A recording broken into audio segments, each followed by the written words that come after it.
Buenos días, buenas tardes, buenas noches. ¿Cómo están ustedes? ¿Todo bien? ¿Cómo pasaron el fin de?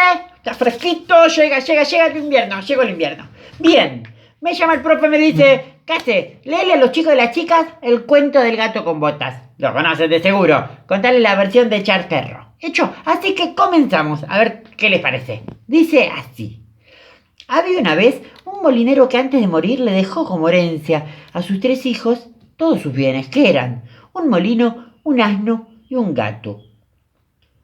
El reparto se hizo enseguida, no llamaron abogado, procurador, nada, porque probablemente se hubiera quedado con todo su patrimonio, que no era nada, pobrecitos. Al mayor le tocó el molino, al segundo el asno y al pequeño le correspondió el gato.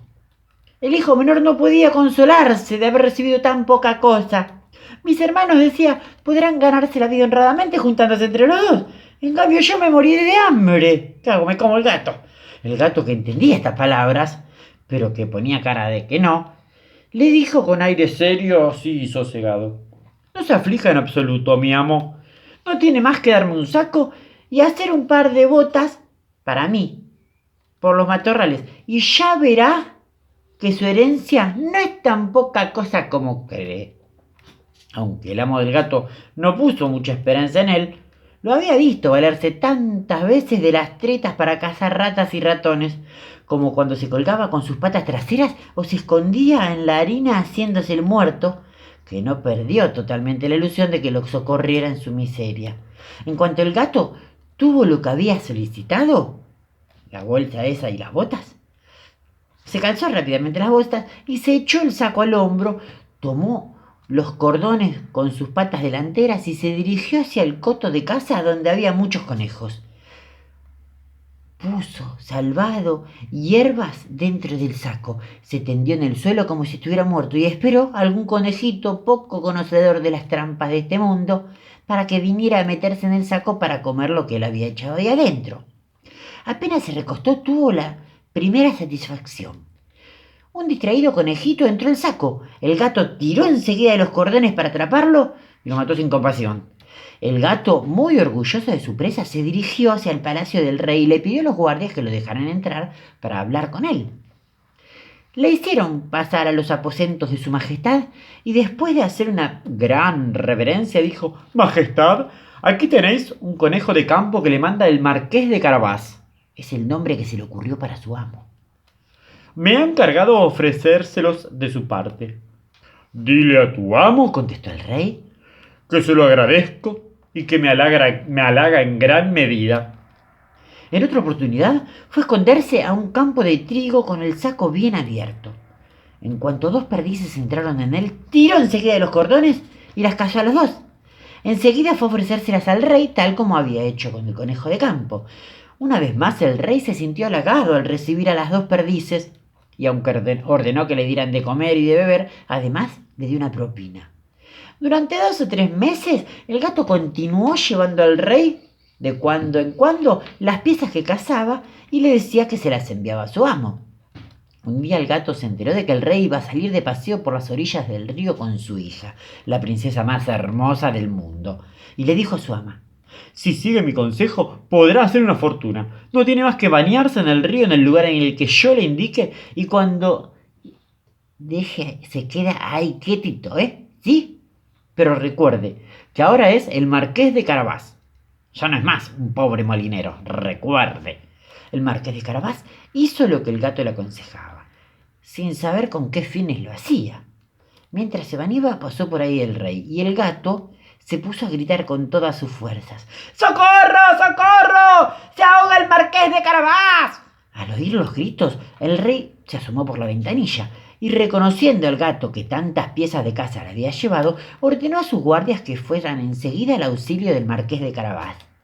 Mientras sacaba del río al pobre marqués, el gato se acercó a la carroza y le dijo al rey que mientras se bañaba su amo, unos ladrones, guiño guiño, se habían llevado sus ropas, a pesar de los gritos de él con todas sus fuerzas pidiendo ayuda. Pero la verdad es que el pícaro le había escondido toda la ropa abajo de una gran piedra. Al instante el rey ordenó a los encargados de su guardarropa que fueran a buscar uno de los más hermosos trajes para el marqués de Carabás.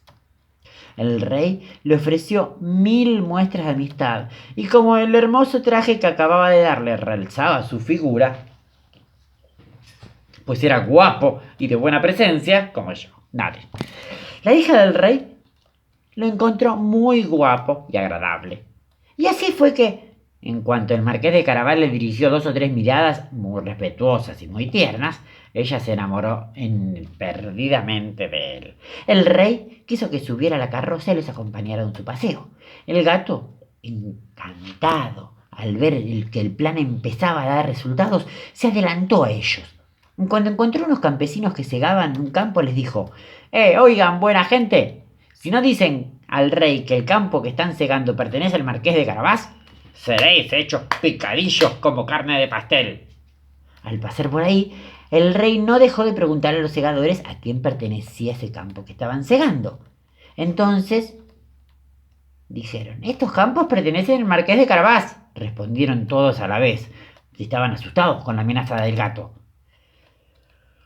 Tiene usted una hermosa herencia, le dijo el rey al marqués de Carabás. Como usted ve, señor, respondió el marqués, es un prado que no deja de dar mucha abundancia año a año. Mientras tanto, el gato, que seguía yendo adelante, se encontró con un grupo de cosechadores y les dijo: oigan, buena gente, si no dicen al rey que este trigo pertenece al marqués de Carabás, seréis hechos picadillos como pastel de carne. Todo el trigo pertenece al señor del marqués de Carabás, respondieron cuando pasó el rey, porque estaban asustados por la amenaza del gato. El rey cada vez se sentía más complacido con el marqués. Finalmente el gato con botas llegó a un grandioso castillo, cuyo dueño era un terrible ogro y el más rico de todo el país, ya que todas las tierras por donde había pasado el rey le pertenecían. El gato, que por supuesto se había informado de quién era aquel ogro y de lo que podía hacer, pidió hablar con él para presentarle sus respetos, pues no quería pasar de largo sin tener el honor de saludarlo, dijo. El ogro lo recibió tan cortésmente como puede recibirlo un ogro, y lo invitó a descansar un rato. Me han asegurado, comentó el gato, que tenéis la habilidad de convertiros en cualquier clase de animal, que podéis, por ejemplo, transformaros en un león o un elefante. Es cierto, contestó el ogro bruscamente, y para demostrarlo me veréis convertido en un león. El gato se asustó mucho al encontrarse de pronto delante de un león, y con gran esfuerzo y dificultad, pues sus botas no le servían para andar por los tejados, se trepó hasta el alero del tejado.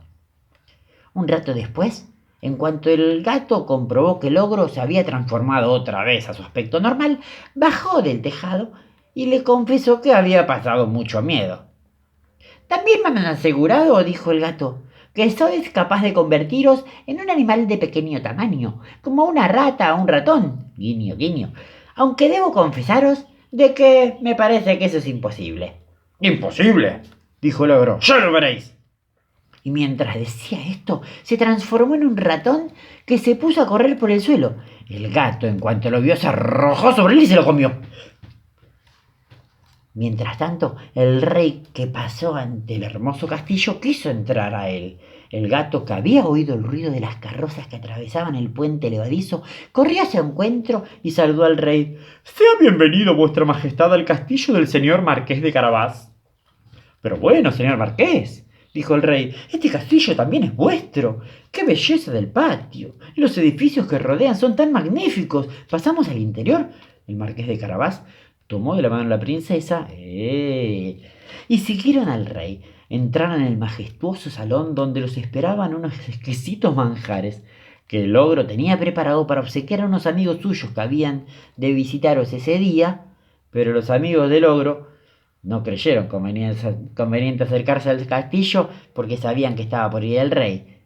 Lo vieron ahí en el camino que estaba yendo para ese lado. El rey, encantado de las buenas cualidades del señor marqués de Carabás, ese mismo día les dijo: «¿Sabe qué? Me parece que mi hija está loca por usted. Y me parece que usted está loco por mi hija.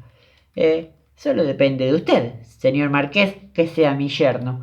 El marqués, haciendo grandes reverencias, aceptó el honor que le hacía el rey y ese mismo día se casó con la princesa.